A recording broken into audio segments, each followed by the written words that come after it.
Here are our panelists. We have the fabulous, we have Patrick Royal. And after I give my speech, I'm just doing a 2-minute intro, we might respond to my first opening question just in the order of this slide. But you can see that we have a wide variety of pathways and careers. We've got law enforcement, informatics, and psychology. Musical theater is what Marilyn's working towards. Emma's exploring environmental science and political science. Andrew's been working, pursuing his career in the entertainment business, comedy and writing. Elena is working with theater production, but in the pathway toward law school and civil rights litigation. Skylar, from what I've seen on your website, is exploring the world and being the change he wishes to see in anything from journalism to neuroscience and psychology. An amazing surfing photographer. And Adrian is hailing from Michigan when he joins us. And working at Michigan State University. So thank you for being here and spending your time with us tonight. This is a pilot project for us. We've never done anything like this before, and the people who are Andrew, Monica, and Laura and I, we are a new team as PTO. Board members. So I thought I'd just kick us off a little bit with this. John Lennon was also the 40th anniversary of his untimely passing, that life is what happens when you're busy making other plans. And the Greek philosopher Heraclitus said, and I've got my little notes here, that the only constant in life is change. We can count on change, whether it's incremental or drastic, desired or dreaded, or even planned or even totally unexpected. We know something's going to change. As soon as we figure out our plan, it's going to change. It can be something we've worked diligently for, like to earn a high school diploma. It could be something that happens to us luckily, like a college scholarship to somewhere across the country. For me, it was a scholarship to NYU. Tisch School of the Arts. And then as far as we're talking change, there often are circumstances beyond our control. For me, it was during the summer between sophomore and junior year of high school. I chose to spend a summer in Detroit and help my brother and his wife, my sister-in-law, as she was going through chemotherapy. And I went back to NYU, but I returned the following summer as she continued her battle with pancreatic cancer and was hoping for a bone marrow transplant. So that battle was lost, and she died the month I would have graduated as a senior from NYU. And I never returned to NYU. And I do not regret that choice. It was a no-brainer. It was simply, that felt right, like the right thing to do. And that kind of change of plans makes me who I am today. And tonight I wonder, is that the kind of change that our young panelists have faced in 2020? Yes and no. My challenge was more of a smaller sphere of a family-based crisis. But right now what we're talking about is this larger generational crisis of 2020. And I compare it closer to World War II, right? When the U.S. Armed Forces grew from 450,000 enlisted men and women in 1940 to 11 million 4 years later. That was a huge change that happened everywhere to everyone. And so whether you're on the front lines or you're just staying out of harm's way, this is affecting everybody. And my question to our panelists is, have you had any of those no-brainer type questions this year? And what of those choices were maybe not planned, but simply felt like the right thing to do. And I will, oops, I can go back to sharing that these panels, and maybe we could just hear first for Patrick, if you want to answer that. And if not, you can easily just say pass, and you can swing back around after someone else might have inspired something that you wanted to say. Maybe 10 to 30 seconds on this one. Take it away. Absolutely. I mean, definitely along the lines of unforeseen challenges and circumstances arising. This is kind of the story of human history. Things happen that no one was expecting, and we have to overcome and adapt and address the situation accordingly. I think that's definitely going to be the case for handling COVID in 2020, but also to have a plan throughout the rest of your life for. Things happen, some of them are bad, some of them are good. The key would just to be informed and make smart decisions that you yourself are accountable for. Thank you. Rachel, would you like to add on to that? Yeah, absolutely. I know for me personally, with the pandemic, my school basically gave me the option to come back onto campus, live in a dorm, or stay at, for me, it was staying at home living with my parents 3 hours away from my campus. And with all my classes virtual, I had the no-brainer decision to stay home. For me, that was the best decision. It was a little bit challenging to actually make that decision because I love being on campus. I had a great friend group. I loved it, exploring Seattle. So it was tough, but staying with my family and having that support system, and I'm getting to spend extra time with my parents before I inevitably move out and graduate and start my career. So that was my no-brainer decision. Great, thank you. Marilyn. In completely the opposite way of Rachel, my no-brainer decision was to completely stay away from my family.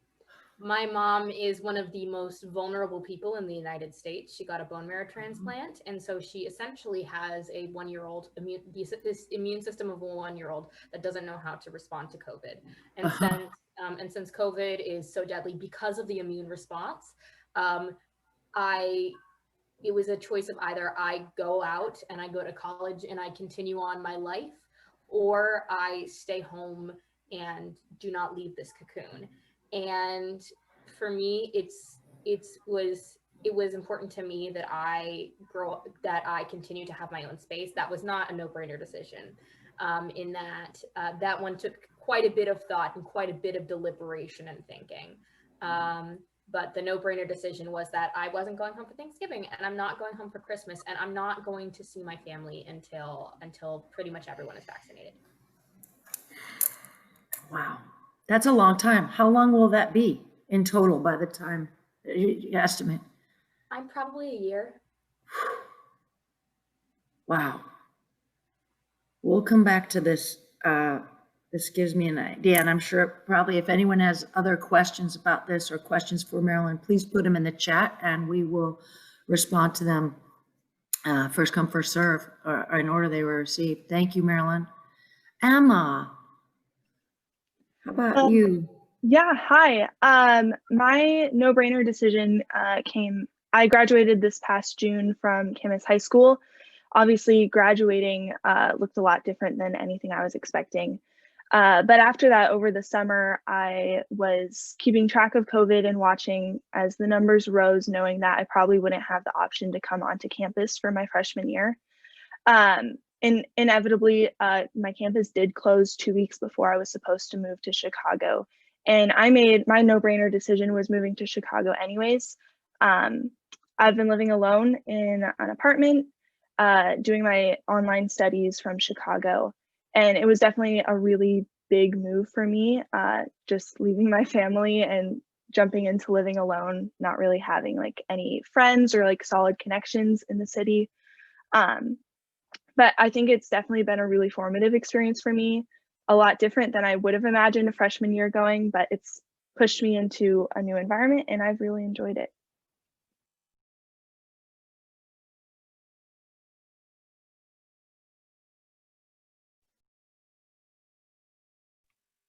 Julie, I believe you're muted.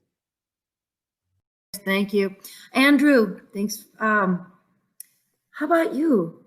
Yeah. So I graduated college in June into the pandemic. Wow. So I feel like I've kind of had mostly a lot of brainers, not a lot of no-brainers, actually. I think I'm Tell just us more about getting, those. yeah, I think so I finished up school and it was like, okay, I'm in Los Angeles, where I went to school. I was like, okay, I need to find a job down here. It was kind of hard to do that with everything kind of closing down. So I got this job I really wasn't that happy with. So I decided to move home for a little bit, which wasn't really what I wanted to be doing. So then I decided to move back down to LA, which is where I am now. And I have a job that I'm much more happy with and kind of getting back to where I want to be.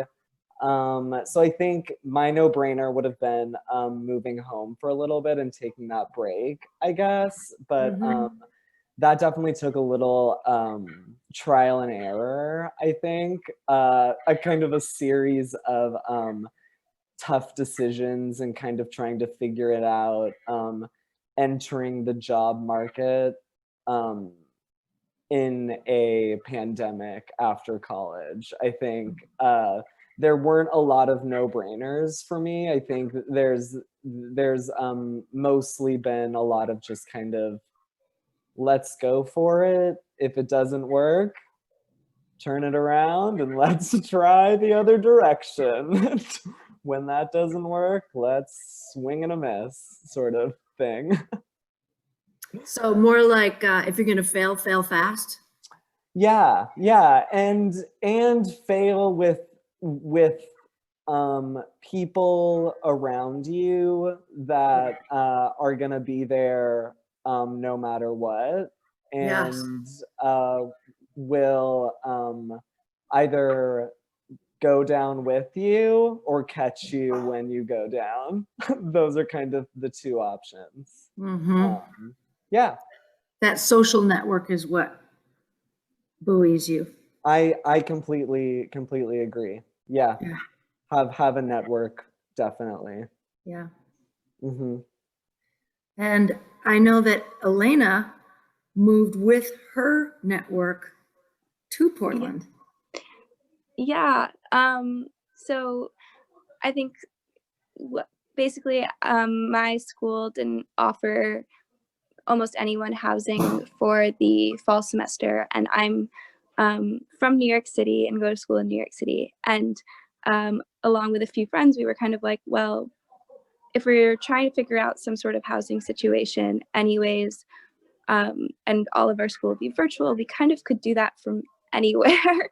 And so it definitely was not a no-brainer decision. A lot of thought and planning went into where and kind of how we would do it and the logistics of that. But we ultimately decided to move to Portland for the fall and do school remotely from here, and kind of experience a new place / access to nature / a different coast together. So that was kind of the decision that I made. I don't know if I'd classify it as a no-brainer either. Right. Yeah. Thank you. And Skylar. Yeah, so similar to Andrew, I've had a lot of very thoughtful decisions, like things that I've had to really consider, and were honestly like some of them were very mentally taxing for time. And I've also had some very obvious no-brainers. One of those was deciding not to go to school, to go into college this year, because things were all going to be online, and I wasn't quite sure what I wanted to study yet. And having done Running Start, I was already like essentially 2 years into college and needing to decide my major. And since I didn't know what I wanted to do, I was just like not ready. I still had savings left over because I had to cut my original gap year short. And so, yeah, my no-brainer would have been deciding not to go into college straight away. Mm-hmm. Thank you. And Adrian, do we have Adrian yet? No? Okay. Well, Lori, could you come on the screen and read to us a question that's in the chat? I'll come on the screen, but we don't have any questions yet. So do you want to All start? right. Yeah. Well, then I will. No. We do have questions. Oh, we do? Yes. Then I'm looking at the wrong chat. Sorry. Well, I'll read it. Thank you, Excuse my Monica. accent. Excuse my accent. Okay. What was your, Elena, mock trial case? Did you enjoy it? Who were you? Oh, that's funny. I mean, that was like junior and senior year of high school, so that was like 4 years ago. I don't really remember, but I was a fake lawyer, which has kind of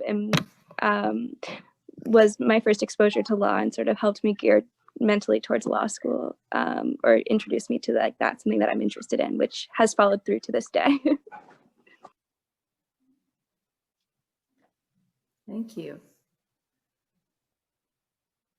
And I was talking with Marilyn for a while about routines, and maybe we could go back into that a little bit, because you say you've had to be away from your family for a year, which wasn't exactly what you were planning on, and you had to learn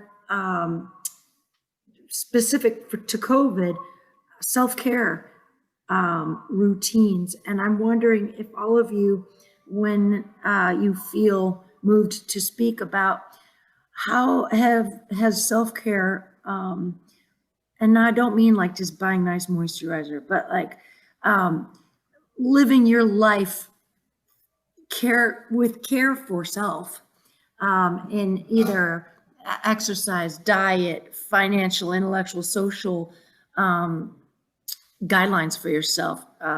And we'll start with Marilyn with that, and maybe hear more about that with an idea for the younger 6th, 7th, 8th, and high school students who might be listening right now as they start to move towards taking care of themselves more independently. I mean, I think for first of all, establishing self-care as kind of like taking care of your needs, as I think that is a very important distinction, because I think the self-care has been monetized and sort of commercialized in this way of like buying bath salts or something. And while that for some people can be a form of self-care, it's not necessarily self-care inherently. But I think the idea, for me, what's really important is establishing routines and making sure that I get up at the same time every morning, and that I go to bed at the same time every morning, and that I eat at the same times. I think the idea for me, especially morning routines, because essentially what I try and do is you try and set yourself up for success for the day. And there are certain things that make you feel, or at least make me feel like I am awake and that I am ready. One of those things is washing my face. You have to be like very, and it's important to be particular and strict with yourselves about this, in that in that deviation from the routine is occasionally fine. Like you don't beat yourself up for it, because that's Right. how life goes. And not necessarily adherence to a routine, like at 8 o'clock, at 8 o'clock exactly I do this, but around the idea of around that time. But the idea of being strict with yourself, and that not taking a nap during the middle of the day so that your sleep schedule doesn't get off, or doing the things that set yourself up for success and set yourself up for good mental health, and set yourself, and asking yourself, what are the things that get me in the place, that get me to do what I need to be able to do? What do I need to do to function at maximum efficiency, as if we're robots? But so I know, yeah, that's not robotic, but maximum efficiency is not a bad idea. I mean, That's how we get to be the change we wish to see in the world, right? To do that. Thank you. Anybody else with self-care realizations or? Yeah, I have one. Yeah. One thing is in high school, and honestly, since I was like 6 years old, I was always in at least one sport, up through my junior year of high school. So this is my second year in college. So I had been away from regular exercise for a while. Like I had a couple like spurts of going to the gym here and there, but nothing incredibly consistent. Up until August. Late August, I decided that my physical health is really important. And I remember my sophomore year of high school, my soccer coach told me, you know what, Rachel, in this off season, I want to make sure you're running because like I know you love to study hard and you like to focus on your academics, but getting outside, getting that fresh air, getting that oxygen to your brain can be extremely helpful. Even if you feel like you have a big exam coming up and you feel like you don't have time to take a break, seriously take a break. It will help you. You will get a better grade instead of just sitting in your room just cramming for that test.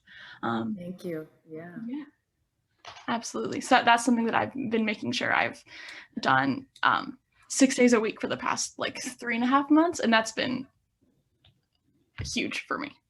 Great.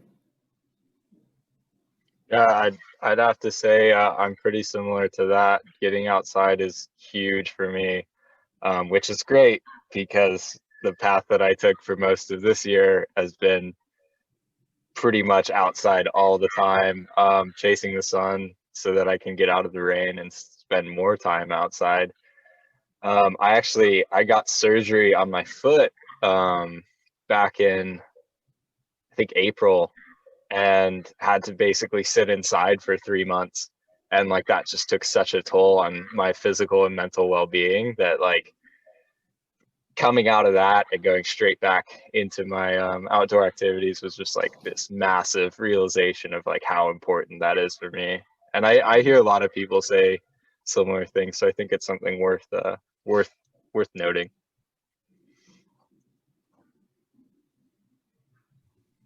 We've had a few questions come in. I don't know if you want to continue on this path, Julie. Thanks, Lori. Sure. We've got somebody who is interested in hearing how anybody has stayed connected with their friends, particularly with those that have chosen a different path from yourselves this year. Patrick, did you want to respond to that? I can respond to it. I also want to get in on what Rachel and Skylar were saying, but as far as staying in contact with friends, we live in a digital age. Zoom is a new phenomenon, primarily oriented towards school and academics, but through FaceTime, email, also where I'm situated, a lot of people have kind of stayed kind of geographically close in the Rogue Valley where Southern Oregon is. And so it allows us to get together right outside the city limits where we can all park our vehicles out in an overlook, spend time together, but be nowhere near one another and still engage and participate in activities. As for what Rachel and Skylar were saying, I'm a firm believer in that establishing a routine, particularly outdoors when everything else is closed, it really is the only alternative for things to do with your family or for your kids, or if you're in middle school or high school and a group of you want to get together and go do something, but you have to be mindful of what you're doing and who's watching. It's like, go outside, which is what kids have been doing for centuries, and do what kids do. I'll leave it at that. Yes.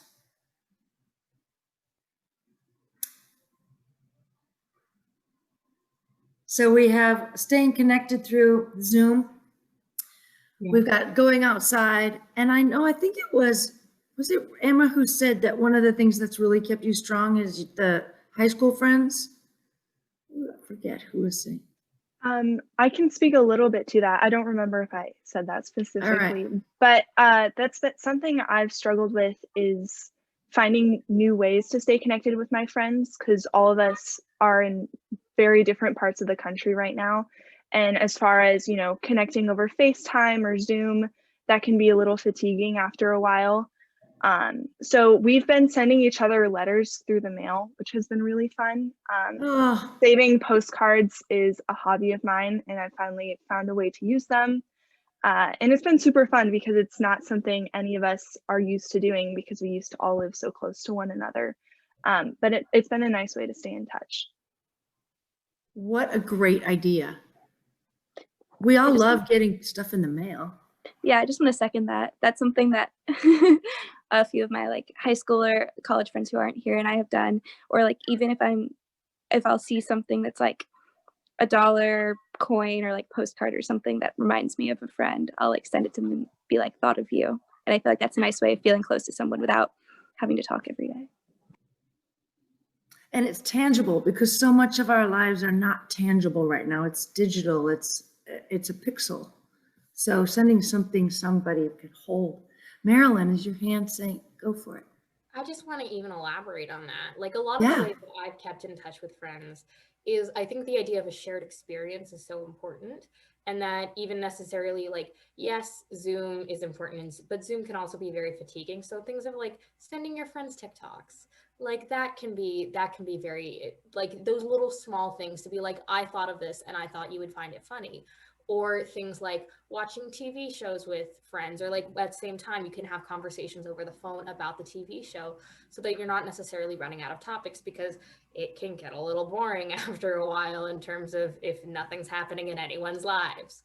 So like the idea of, first of all, having these shared experiences and these shared, the idea of being able to share something with someone else and be able to discuss it, and that's a way to spending quality time. And you don't necessarily need to even see people's faces to do that. You can just phone call or text. Just send them the idea of just sending someone that made them think of you, and so that it's a shared experience. I wish I had done that with a lot of my high school friends as I moved off. And I just didn't keep in touch that way. Which is one of these things. I think we have Lauren Barton asked a question. What do you wish you'd known or done in high school to prepare you? Which is kind of like coulda, woulda, shoulda. But if you could have a little magic wand, or in a sense, give advice to some of the younger people, is there a general activity or choice or skill you could have learned, or tool you could have gathered by your side to prepare you? Is there something that you wish you could have done more? Go for it, Andrew. I think I would tell myself that it's okay. It's gonna be okay is what I would tell myself, because I think I spent a lot of time in high school trying to just like do everything right. I was just like hyper focused on doing a lot of different things correctly at a lot of different times. I was just like a lot to be around. You all would have been like, okay, tone it down just like 900%. And then, but I think, I think a lot of that translates into the college process. And I think I would, I don't know if this applies to my current situation as a post-grad, but let's hop over as though I'm still in college. I would tell myself that, like, I think that while people fit in well at different places, so many different post-high school journeys are such well fits for so many different people. So whether or not that's community college or a trade school or a four-year school or some combo of all three, or not going to school, or going to some school or not. I just think like I would have told myself that, or a gap year and then school, like whatever. I think that I would have told myself to give myself permission to be okay, like taking a journey and letting myself grow like with life. Because I think that there's a lot of pressure to immediately know our entire life journey upon graduating from high school, even though we're surrounded by people who tell us that it's not. Like we have people all the time who are like, don't worry, you don't need to know what to do. But then the next second people are like, so what are you gonna do after you graduate? So I think I would just say, it's okay to not know what you want to do, but it's also every journey is so valid and so okay, and will prepare you in an incredible way that is right for you for this world. Yeah, so Thank you. yeah. Andrew hit the nail on the head. I'm not gonna lie. If there was one thing that I could tell my younger self from high school, and that was that you can have the best plan made in the world, but you have to be ready at a moment's notice to throw it away if you realize it's not going to work. I was nominated twice to go to the Naval Academy and didn't end up making it. And here I was for 3 years, kind of in the dark, going, what am I going to do with my life? And it was like, I always wanted to do this. How do I do that? So I ended up coming to SOU, 30 minutes from where I grew up. And now I'm pursuing an active duty scholarship through the ROTC program to do the things that I wanted to do. I found a different way to do it that I didn't even consider for all of my childhood. So you don't know all the different opportunities that are out there. You have to be willing to try something that you have doubts about beforehand. Yeah, It I sounds could like, kind of, yeah, go ahead. okay. Like Angie mentioned that a lot of people, like, you don't have to have a perfect idea of what you want to do going out of school, but then everyone's asking you like, oh, what do you want to do? What major do you want to get in? I experienced that a lot because I was like, back in my sophomore year, I decided that I was taking a gap year and I like stuck to that plan. But pretty much all of my friends who went straight into college and most of the people I talk to are like, yeah, I had no idea what I wanted to do. I just went into college because that was the thing to do. And I'm really grateful that I decided to take a gap year, because even though I may be further from understanding what I want to do than I was at the beginning, I've learned a lot of valuable lessons, and I don't feel like I'm behind or whatever in the slightest.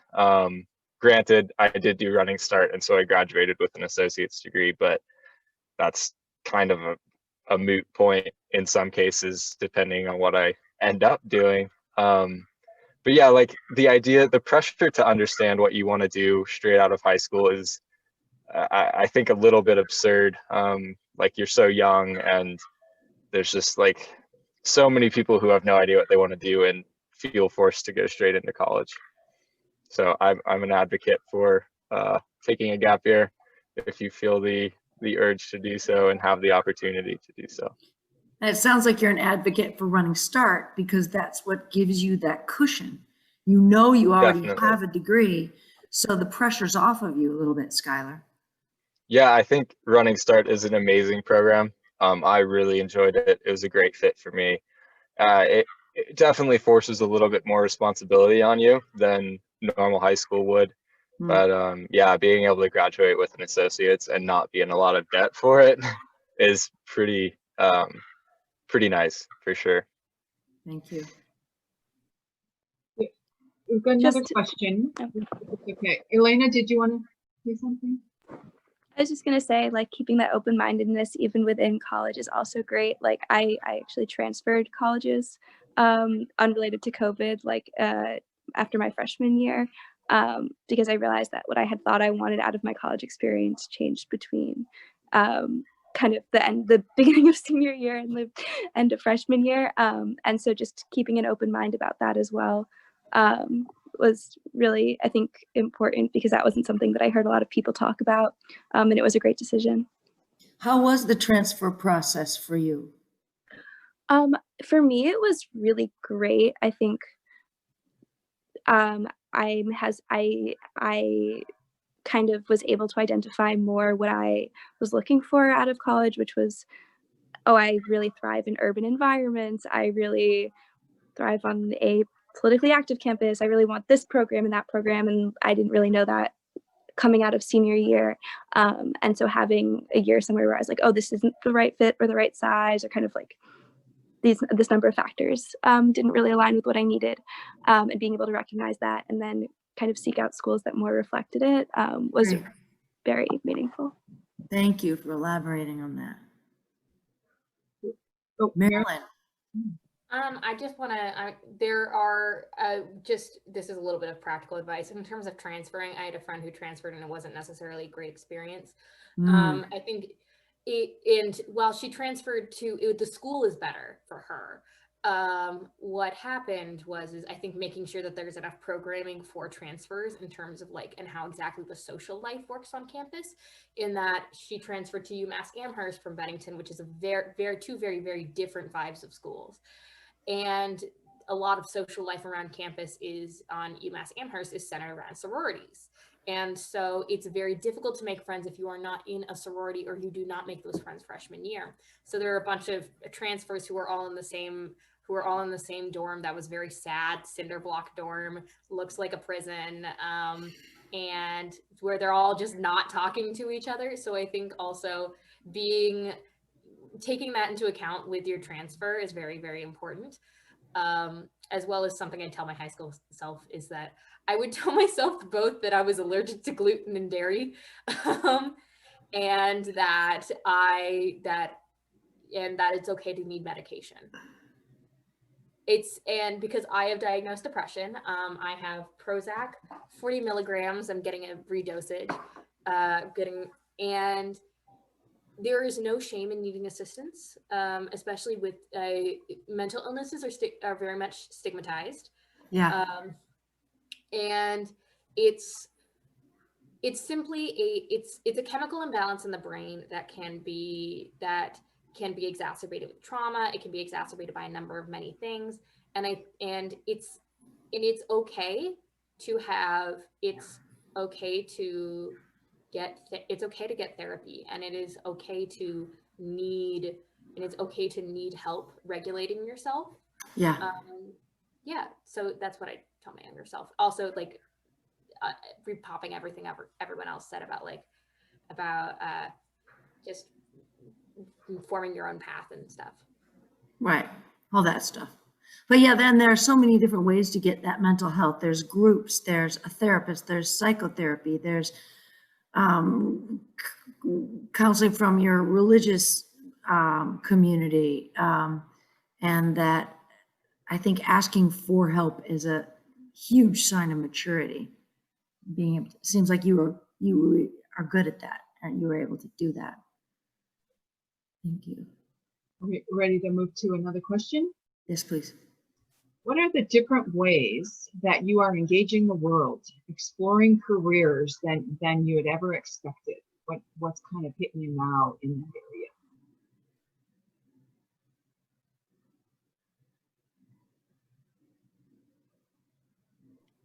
I'd say I've been exploring a lot of my interests through Google. When I do that, a lot of my time is spent kind of just doing the things that I already knew I enjoyed.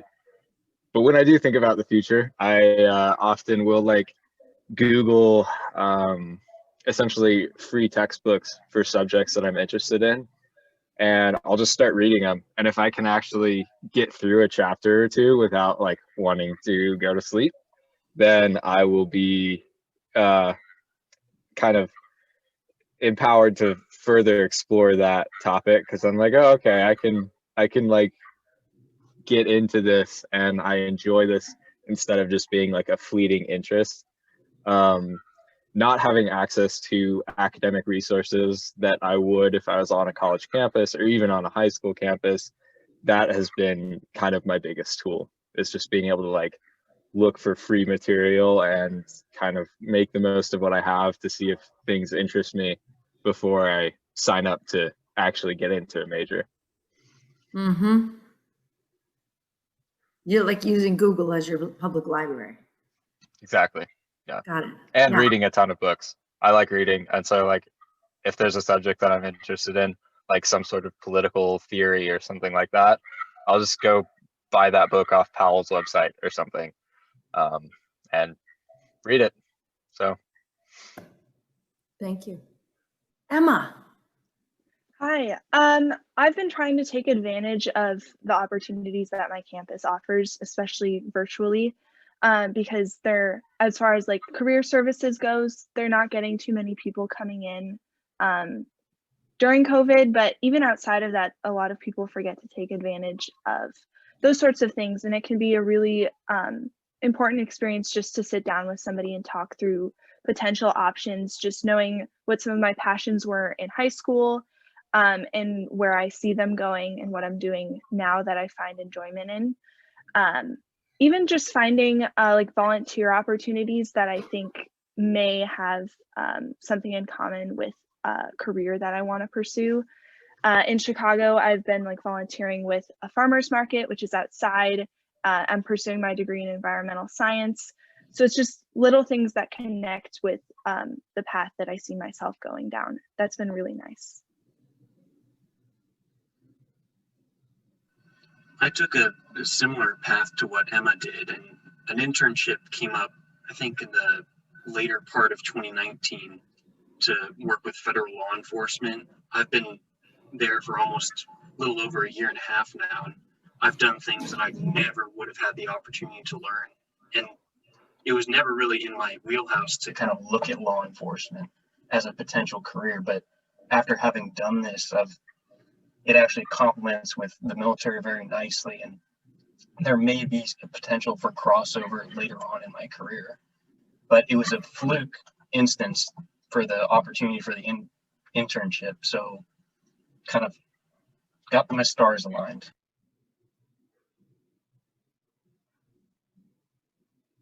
That sounds a little bit also like what Andrew was saying, like open your definition of should a little bit to widen what you've been telling yourself you should be doing or the path you should be on, in order to be open to those amazing opportunities that might fall on, those unexpected changes that might come your way. Definitely. Yeah. Yeah, for sure. Yes. Sorry. Thumbs up. I just started talking. I don't know why I started talking. I'm so sorry. Well, I mentioned your name. Yeah.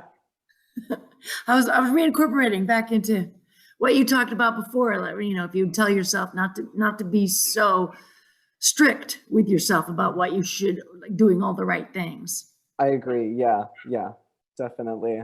Yes, that connects. I think one way that I lately have been engaging with the world, I think, is just reaching back to resources that you already have. So I think looking around at, I mean, for me, it was college, but I think for you all, it could be your teachers, parents, family members, religious institutions, coaches, I don't know, whoever that may be. But for me, it was just like, you all probably aren't on LinkedIn, but like for me, it was LinkedIn. And I just like reached out through my alumni network, and you just kind of email professors, and I could reach out to Mr. Smith and I could say, hey, Mr. Smith, do you know a person who knows this person who knows this person? And he could say,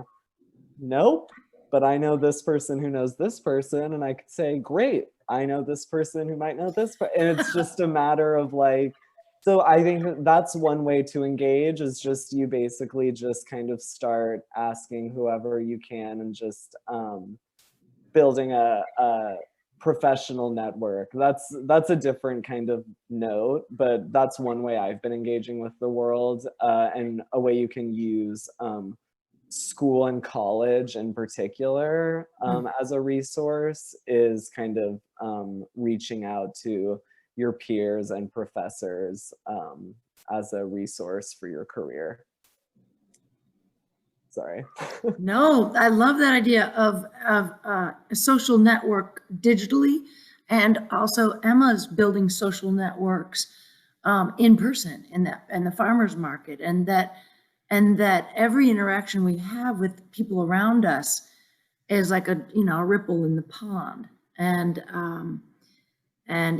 you're like every connection you have with a group or an association is like one more thread in your net, right?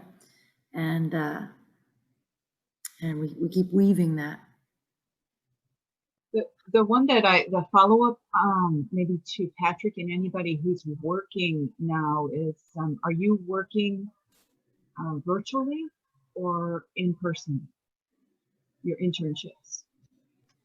As far as my internship goes, the actual officers where I'm working will telecommute in. One person will be in the office at a time. Of course, the way this is set up, it's very bizarre. We have a very, very small office and we're a very, very small team. So as an intern, I go in and I get files and I actually bring the files back. Or, sorry, I'm getting confused between a different job I had. But telecommunication is what all the officers are doing. I might go in and log into the systems and put files together and store things properly just to update the hard copy system. But it's been changing a lot sporadically just because federal law enforcement operates by different procedures than local law enforcement does. So a governor might say that, oh, we're going to be suspending these types of activities in this department, and that goes through the chain of command, but federal law enforcement operates differently.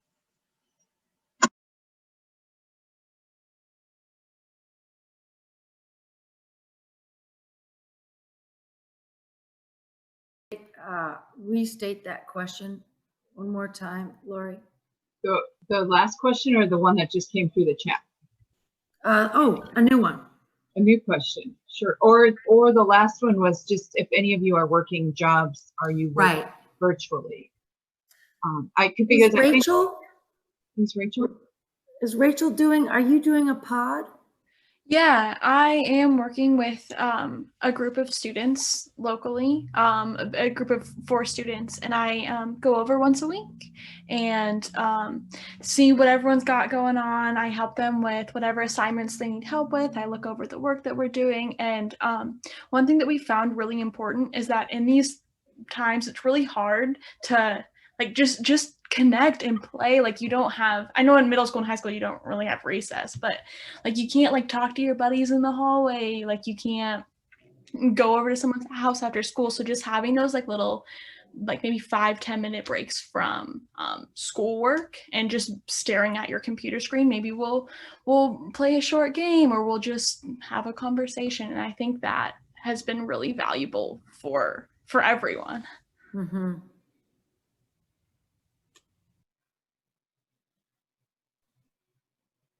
This question, in what ways has your self-awareness increased during these unusual times?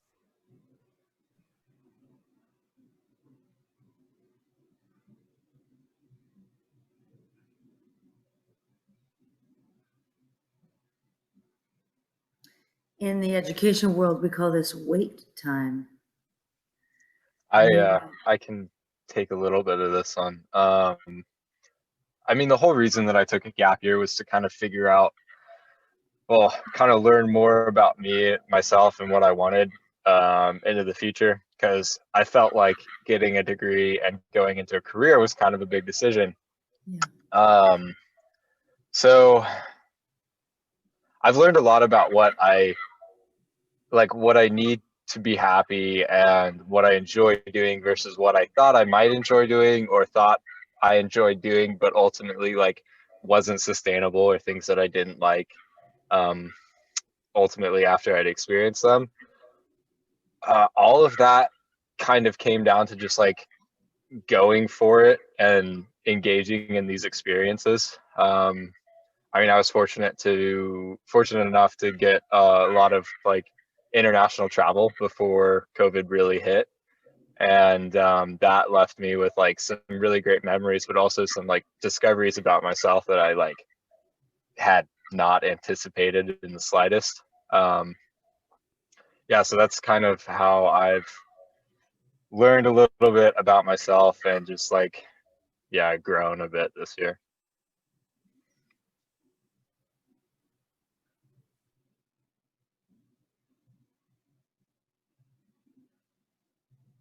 I think self-awareness also comes when you watch yourself meet a big challenge. And it's those moments when you say, wait, why am I feeling this? Wait, what is, you know, and when you open yourself up to feeling that uneasy disequilibrium, that uneasy feeling of, wait, this isn't right. This isn't how I usually feel. Have any of you had that feeling, that conversation with yourself? You're like, wait, this isn't the me I know. Yeah, Patrick, Skylar. Absolutely. And a lot of that is a part of growing up. And I think a lot of middle school and high schoolers are beginning to kind of come into that, cross that threshold, and I don't know if it's that they aren't aware of how to respond or what it means, but having someone there to guide you or to tell you that, hey, you're going to feel doubtful, you're going to feel scared, you're not going to know what's going to happen, and it's going to be okay. You're figuring those things out, and that's normal. Whatever you decide for your life is your responsibility. You have time to figure it out, and there are tools available for you to help figure it out. Well said.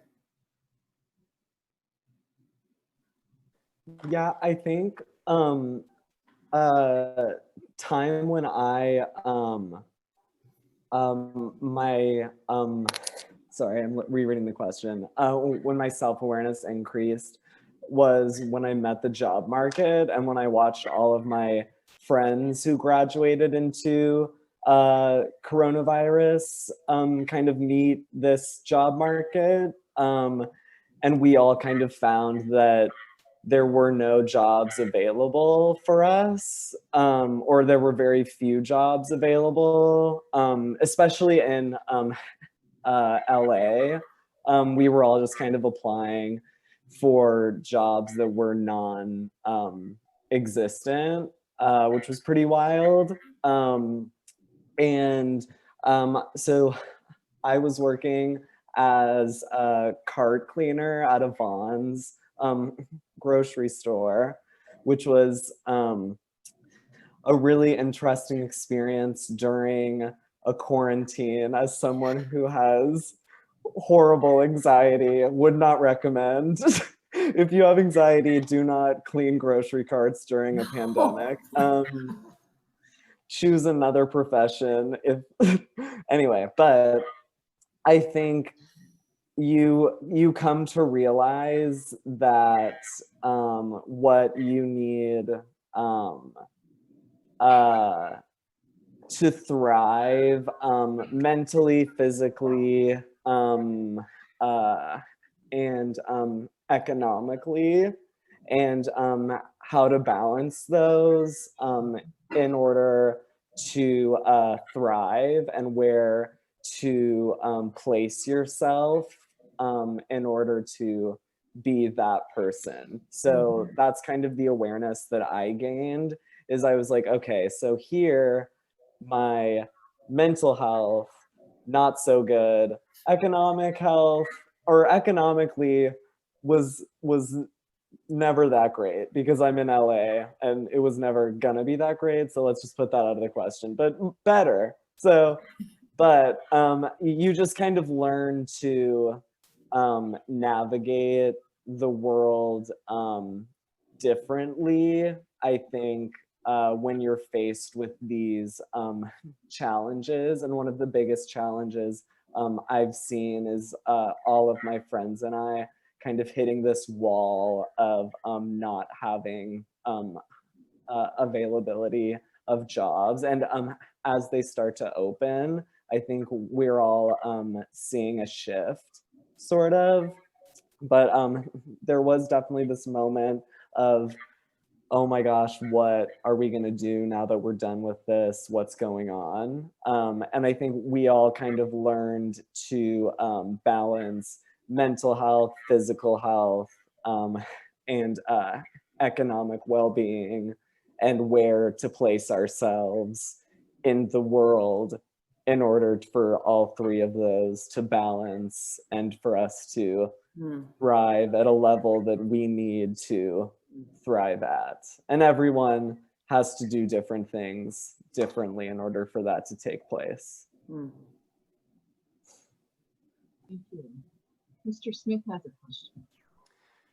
Yeah, I was wondering, and this can just be a short answer, but when you think back to your high school experience, what types of activities or experiences do you feel like really helped you prepare for college or for this particular situation? I'll just leave it at that. While you're thinking, I just wanted to let our panelists know that Mr. Smith is the principal of both of the schools. I mean, I already. Oh, look at those guns. You can tell. Those are principal's guns right there. And this might be our last question. If we can all, as we're rounding up towards the 8 o'clock hour. I feel like I've been talking a lot. I want to give the floor to someone else if they'd like to answer first. I'll break the ice. Probably what prepared me the most, not only for college, but also as far as my potential career course and my pathway that I've chosen, is really wrestling. I enjoyed cross country and I ran that through middle school, but to be a successful wrestler, you have to maintain a certain weight class. And when you're in high school and you're growing and you want to eat food, you kind of have to withhold eating food. It's not a good practice, but I've had to do it. And by putting yourself under that stress and that duress and the physical labor and the sleepless hours studying late at night just because you had late practice, it really helped prepare me for studying late here, but also realizing that my mind and my body can take more demand than what I originally thought. Yes. So the stress and duress of that has now crossed over to college. It's helped me tremendously, even though I got all C's this term. Don't tell my mom. But I mean, it's helped develop me into not a carefree, but more genuine person who doesn't take things too seriously, but takes them the right amount of seriousness. And even when I'm not in a good mood or hungry or miserable, I'm still a pleasure to be around. At least I think so. Definitely. We think you are. But it seems like wrestling prepared you in a few ways, among them being tougher, being able to tell yourself, I can handle this. Yeah. Emma.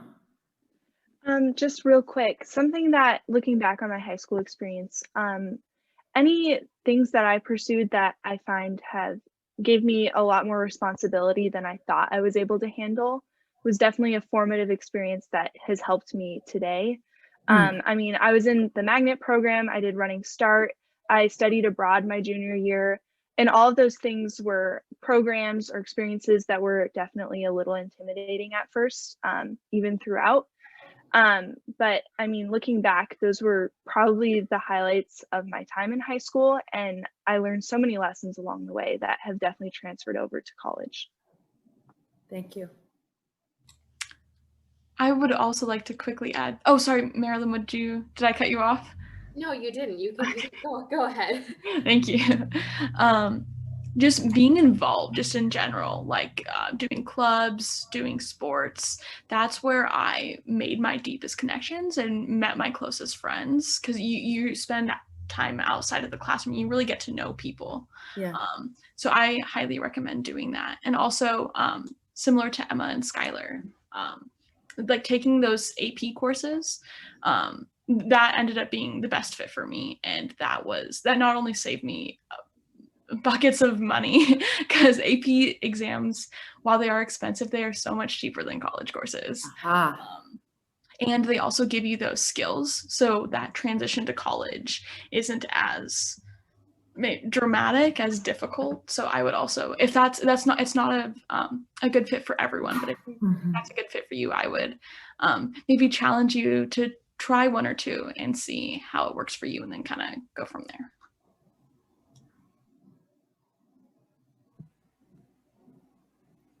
Marilyn.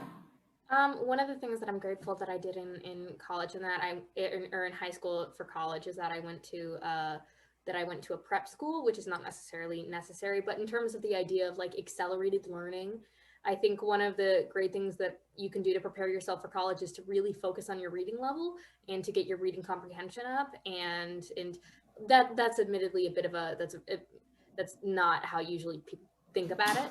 But in terms of reading really difficult passages and being able to understand them and search for the context clues with them and search and be able to just get to the point where it's really difficult, because there was a college class that I took that was really, really interesting, that we had to read papers from the 1800s and from the 1700s. We read, I think there was a distinction between the ideas of political formations and political governments, and the idea of the monarchy being a consenting the idea of government being a consenting contract between the governed and the government. So it's those sort of like really wordy documents. They're really a pain to get through, but they make reading standard modern academic articles a breeze. So much easier. Yeah, as well as just one advice for anyone who's here: don't punish yourself. Just don't do it. That's something. Sorry, this is a little bit tangent. I'm sorry, I disagree with Patrick. Don't 3 square meals a day. Don't starve yourself. Don't starve yourself. Eat 3 square meals a day. Doing those self-care things are really important. And yes, making sure you get enough sleep. I know it's really easy to feel the need to I'm struggling to find words. It's really easy to find the need to either to punish yourself by getting less sleep, to feel like you have control of your life through controlling your intake of food, and controlling and depriving yourself can give yourself a sense of control when you feel out of control. However, that's not necessarily the best way to go about it. Find balance. Right. Find balance. Find that 3 balance. Academically pushing yourself. I think one of the things that I did that was really good is I wrote and directed a musical in junior year. And that has led to me writing now a full-length musical that will be directed by one of my friends. So we're gonna do that. Hopefully, knock on wood, that we're gonna be able to perform it in person. Elena, any things that you did in high school that prepared you for the challenges you see now, or activities or pursuits? Yeah, I was just thinking about this. I feel like keeping I try to keep an open mind in terms of high school activities, and tried not to limit it to things that I thought what I thought going into high school would directly correspond to the career path I had in mind, because I feel like one thing I realized over the course of high school and college is I just don't know. I didn't know. And so using high school as a time of exposure more than anything was really beneficial to me. So I tried to do theater, even though I thought probably I just personally wouldn't end up pursuing it after school, though that's kind of maybe changing. And then like I did mock trial, or I did different volunteer opportunities, and I kind of was involved in my temple youth group, like just a number of things that all I thought were enriching in different ways. And I cannot second the getting enough sleep part enough. And I also can't, people haven't said this, but I think really making time for friends and for social connection is incredibly important. Yeah, that's something that I think can fall to the wayside if you're very serious about academics in school. But I've always said has to be a priority.